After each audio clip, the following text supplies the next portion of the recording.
ನಮಸ್ಕಾರ. Manjunath GK, PM TV ಸಂಪಾದಕರು. ಸ್ನೇಹಿತರೆ, ಇವತ್ತು ಆ ಏನು ಯುದ್ಧ ಮತ್ತೆ ಪಾಕಿಸ್ತಾನ ಮತ್ತು ಭಾರತದ ನಡುವೆ ಏನು ಯುದ್ಧದ ಸಮರ ಏನು ಪ್ರಾರಂಭ ಆಯಿತು, ಈಗಾಗಲೇ ಮುಕ್ತಾಯನೂ ಆಯಿತು.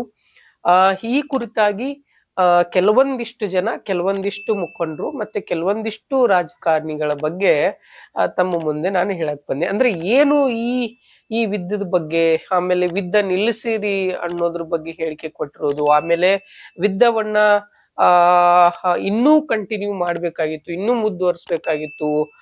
ಬದ್ಧ ವೈರಿ ಪಾಕಿಸ್ತಾನಕ್ಕೆ ಇದೇ ಒಂದು ಸರಿಯಾದ ಅವಕಾಶ, ಅವರಿಗೆ ನಾವು ಈ ಯುದ್ಧವನ್ನ ನಿಲ್ಲಿಸಬಾರ್ದಂತ ಹೇಳ್ಬಿಟ್ಟು ಸುಮಾರು ಜನ ಬೇರೆ ರೀತಿಯಾದಂತದ ಮಾತುಗಳನ್ನ ಕೇಳ್ತಾ ಬರ್ತಾ ಇದೆ.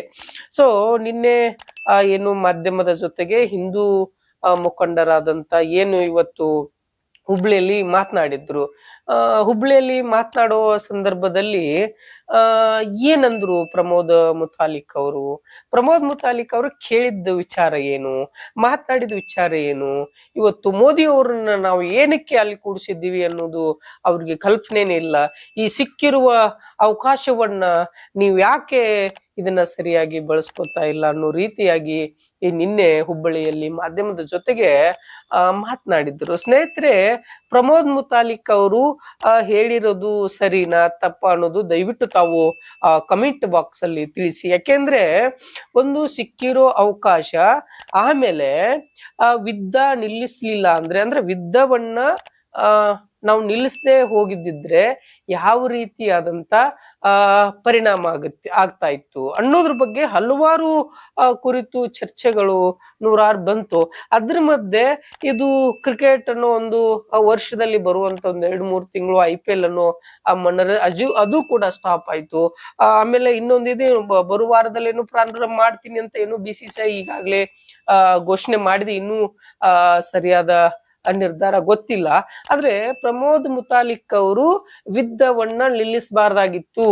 ಅವ್ರಿಗೆ ಸರಿಯಾದ ಪಾಠ ಕಲಿಸುವಂತ ಒಂದು ಒಳ್ಳೆಯ ಅವಕಾಶ, ಅವರನ್ನ ಸೆಡೆ ಬಡಿಯುವಂತದ್ದು ಇದೊಂದು ನಮ್ಗೆ ಒಳ್ಳೆಯ ಅವಕಾಶ, ಯಾಕೆ ನೀವು ನಿಲ್ಸಿದ್ರಿ ಅಂತ ಹೇಳಿ ಸನ್ಮಾನ್ಯ ನರೇಂದ್ರ ಮೋದಿ ಅವರಿಗೆ ಹುಬ್ಳಿಯಲ್ಲಿ ನಿನ್ನೆ ಮಾಧ್ಯಮದ ಮುಂದೆ ಅವರು ವಾಗ್ದಾಳಿ ನಡೆಸಿದ್ರು. ಖಂಡಿತವಾಗ್ಲು ಅದೇನು ಅಂತಾರಲ್ಲ, ಎರಡೂ ಸಮಾನವಾಗಿ ನೋಡ್ತಾ ಇರ್ಬೇಕಾದ್ರೆ ಸುಮಾರು ಒಂದು ಸರಿ ತಪ್ಪು ಅನ್ನೋದು ಗೊತ್ತಿಲ್ಲ.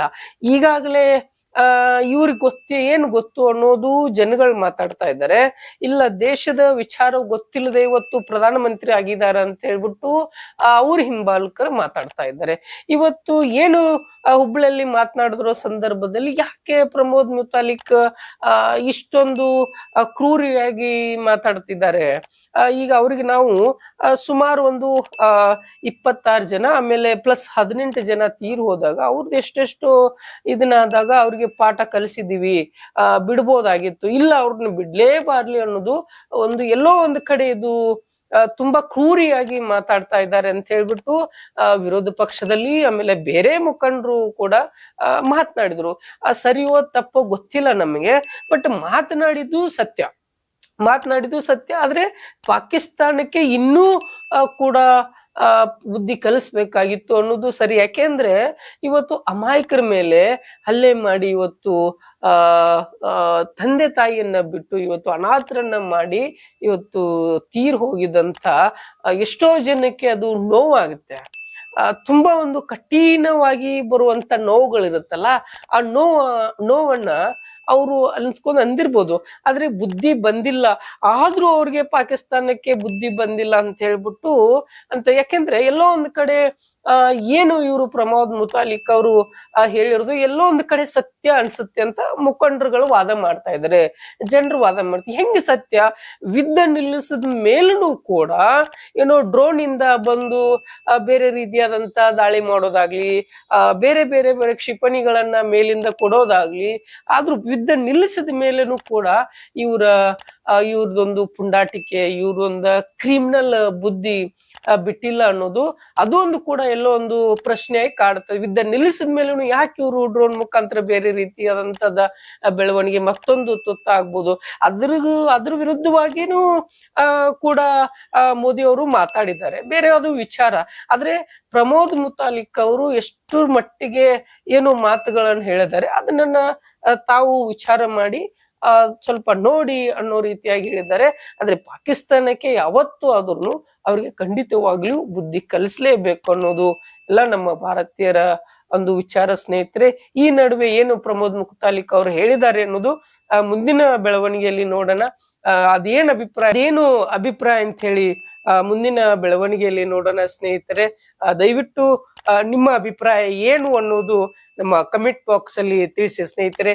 ನಿಮ್ಮ ಸಂಪಾದಕ ಮಂಜುನಾಥ್ ಜಿಕೆ, ನಮಸ್ಕಾರ.